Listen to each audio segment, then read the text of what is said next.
अगर कोई व्यक्ति ये बोले कि ये जो कुर्सी है ये चमत्कार करती है, तो उस स्टेटमेंट की जांच करने का अधिकार मुझे मिल जाता है। जो सुन रहे हैं कि भाई ये मूर्ति जो है मुझे ये देती है, ये मूर्ति ये देती है, ये चमत्कार करती है, तो सुनने वालों को ये अधिकार मिल जाता है कि वो उस मूर्ति की शक्ति की जांच कर लें। उन्होंने बौद्ध धर्म की दीक्षा दिलाई 5 लाख या 10 लाख शायद जितने भी आदमियों के साथ। उन्होंने कहा था कि अब मैं पूरे देश में भ्रमण करके सभी लोगों को जागृत करके अपने घर में वापस भेजूंगा।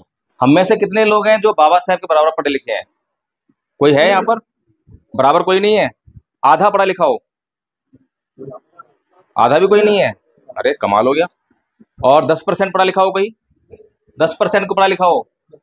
बाबा साहेब का 10% पढ़ा लिखा हो कोई नहीं है? कोई नहीं है या हिम्मत नहीं हो रही कहने की? है दोनों फर्क है ना, कहीं कुछ पूछना ले है ही नहीं।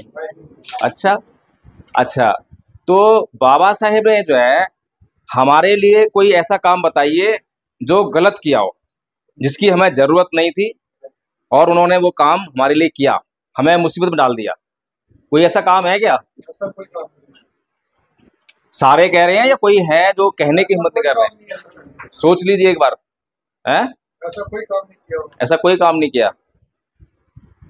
फिर हम सारे बाबा साहेब को सम्मान भी करते हैं और बाबा साहेब को कोई अपमान नहीं करता है। तो अब यहाँ बैठे हुए लोगों में से बौद्ध कितने लोग हैं? बौद्ध हाथ लग रहे हैं। बौद्ध कितने हैं? 1 2। अच्छा, बाकी 3 लोग बौद्ध नहीं है यहाँ पे। बौद्ध समझ में आ रहा है? बौद्ध अच्छा, तो अभी तो कह रहे थे कि बाबा साहेब ने कोई काम ऐसा नहीं किया जो कि हमारे लिए गलत हो, नुकसानदेह हो। तो बाबा साहेब कौन से धर्म को मानते थे? अभी मैडम ने कहा, सर ने भी कहा, दुनिया भर में दिन रात ये बातें कही जाती हैं कि भाई बाबा साहेब ने 1935 में ये कहा था। स्टेटमेंट बहुत वेल नोन है कि मैं हिंदू धर्म में पैदा हुआ, ये मेरे बस की बात नहीं थी, लेकिन मैं हिंदू धर्म में मरूंगा नहीं। कहाँ कहीं ये बात? अपने घर में बैठे कही थी क्या? मंच पे आकर कही थी? और जब कोई मंच पर आकर और लोगों के सामने कोई बात कहता है तो इसका मतलब क्या होता है? वो अपने लिए कह रहा है या लोगों के लिए कह रहा है? तो यानी कि हमारे लिए तो वो आदेश था, और वो तब जबकि हमारे उनके बराबर जो है कोई पढ़ा लिखा नहीं है, आधा भी नहीं है, 10% भी नहीं है। तो ऐसे में तो वो आदेश हुआ ना, उनकी एक एक बात हमारे लिए आदेश हुई। तो हमने ये बात क्यों नहीं मानी? जो लोग अभी बौद्ध धर्म को नहीं मानते हैं, किसी भी धर्म को मानते हैं, मैं उस धर्म पे नहीं जाऊंगा। किसी भी पंथ को मानते हैं, मैं उस पे नहीं जाऊंगा कि उसमें क्या खोट है क्या नहीं है। मैं तो केवल ये बात जानना चाहता हूं कि बाबा साहेब के कहने में क्या खोट है, बाबा साहेब ने जो किया उसमें क्या खोट रह गई, क्या कमी रह गई। उन्होंने बौद्ध धर्म की दीक्षा दिलाई 5 लाख या 10 लाख शायद जितने भी आदमियों के साथ। उन्होंने कहा था कि अब मैं पूरे देश में भ्रमण करके सभी लोगों को जागृत करके अपने घर में वापस भेजूंगा। जी उनका मिशन। तो पूरी बड़ौदा रियासत में उनको रहने के लिए मकान नहीं मिला। किराए की कोई दिक्कत नहीं थी, किराया देने के लिए तैयार थे, लेकिन पूरी बड़ौदा रियासत में उनको रहने के लिए मकान नहीं मिला। किस लिए नहीं मिला? क्योंकि वो छोटी जाति नहीं, हिंदू थे। साफ साफ कहो ना, हिंदू थे। वो हिंदू थे ना, कोई शक है क्या? इसीलिए तो नहीं मिला। अगर वो मुसलमान होते, पारसी होते, बुद्धिस्ट होते तो कोई मना करता क्या? सीधी सी बात है। तो बड़े निराश होकर जो है वो वापस जा रहे हैं मुंबई के लिए, और मुंबई की ट्रेन जो थोड़ी लेट होगी तो साथ में बगीचा है, बाग है, उसमें बैठ जाते हैं एक पेड़ के नीचे और फूट फूट कर रोते हैं। फूट फूट कर क्यों रोते हैं? क्योंकि मैं इतना पढ़ा लिखा, विदेशों से इतनी डिग्रियां लेकर आया हूं, और अगर मुझे इस पूरे राज्य में रहने के लिए जगह नहीं मिल सकती है, नहीं मिली है, तो मेरा समाज जो कि पढ़ा लिखा ही नहीं है, अशिक्षित है, उस पर कितने जुल्म जो है ये लोग ढा रहे होंगे।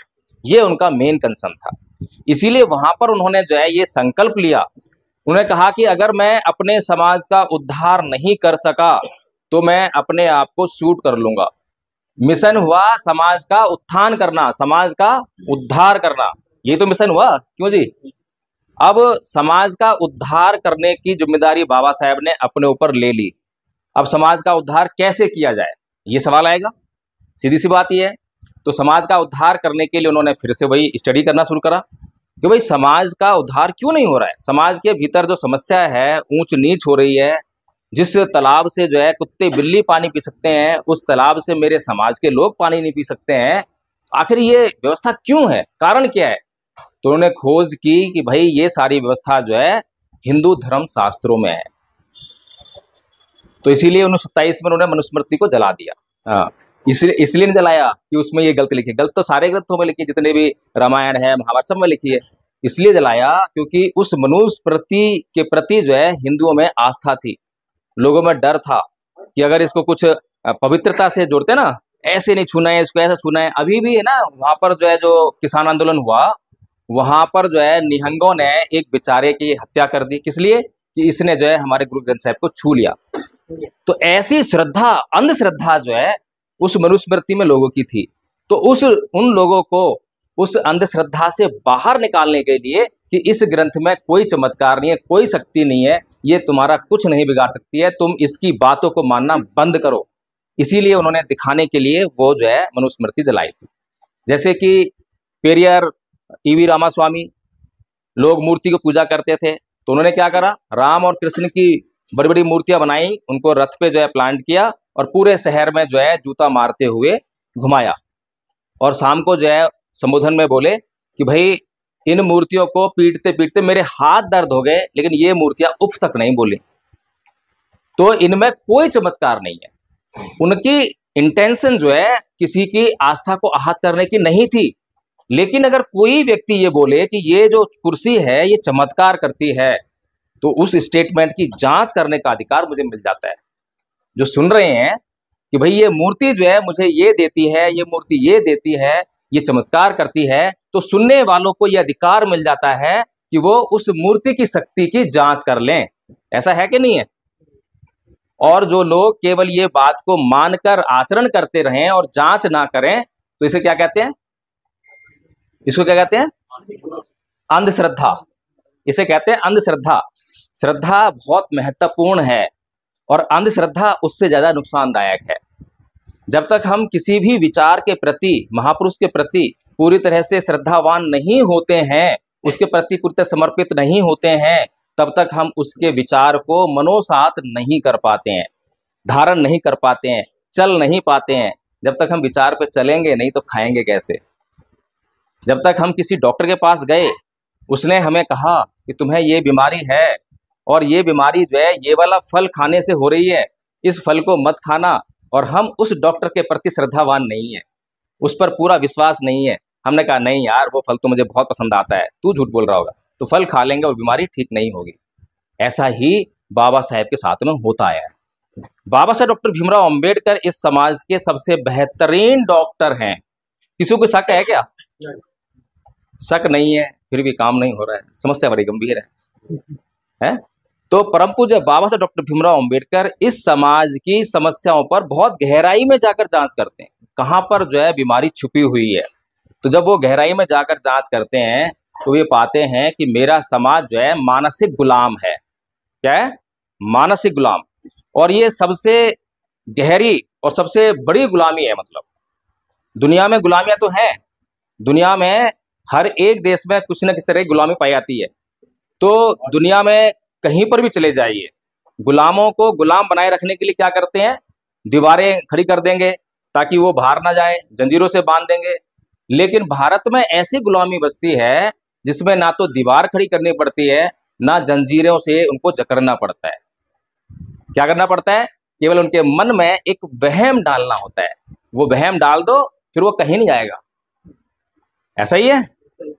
तो ये इस प्रकार की गुलामी से जो है परम पूज्य बाबा साहब डॉक्टर भीमराव अंबेडकर का अपना समाज ग्रस्त था। तो इसीलिए बाबा साहेब जानते थे कि ये समाज इतनी जल्दी मेरी बात तो मानने वाला है नहीं, चाहे मैं कितना भी पढ़ लिख जाऊं, चाहे मेरे 4 बच्चे कुर्बान हो गए, चाहे मेरी बीवी कुर्बान होगी, मैंने इतने दुख संकट झेल लिए। इसीलिए वो हमेशा जो है वो काम कर रहे हैं कि अभी नहीं तो कल, कल नहीं तो परसों, कभी तो इन्हें समझ में आएगी, तब तो ये समझेंगे। लेकिन पिछले 77 साल हो गए हैं, 77 साल के बाद भी अभी हमें सुनने को मिलती है कि धीरे धीरे होगा। बात ठीक है, धीरे और जल्दी का प्रश्न जब पैदा होता है जब हम उस काम को करना शुरू कर दें। जहां से मुझे दिल्ली जाना है और मैं यहाँ बैठ कर सोचता रहूं कि देर लगेगी देर लगेगी, कभी देर क्या, कभी कुछ होगा ही नहीं। जब तक कि मैं दिल्ली के रास्ते पर आगे निकलकर और चलना शुरू ना कर दूं, जब तय हुआ कि देर लगेगी या जल्दी पहुंचूंगा। तो इसीलिए इस समाज को सबसे पहले ये समझना पड़ेगा कि परम पूज्य बाबा साहब डॉक्टर भीमराव अंबेडकर का मिशन क्या था। अभी तो मिशन के नाम पर कभी हम कुछ समझते हैं, कभी कुछ समझते हैं।